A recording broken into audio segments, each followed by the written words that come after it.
من نمیفهمم برای چی تو با حال بد نشستی داری گریه میکنی؟ بابا طرفت خداست. خدا با یه اشک، با یه ناله، با یه دلشکستگی، با یه اتفاقی، مسیری که تو داری با سر میری تو لجنزار میکشتت بیرون، میفرستتت سمت خوشبختی.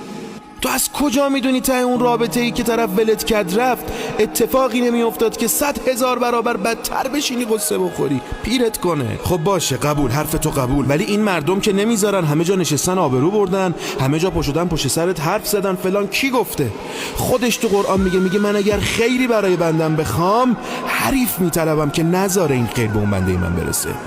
بابا بر همه چیز تواناست، زورش از همه چی بیشتره. خودش تو قرآن بهت گفته به این حالت زیاد امیدوار نباش، به این اشکات زیاد امیدوار نباش، موقتیه، میگذره. تو لبخند رو لبت میبینی، اون جایی رو میبینی که همون کسی که بهت ظلم کرد انگوش به دهن داره تو رو تماشا میکنه. بابا اعتماد کن به خدا.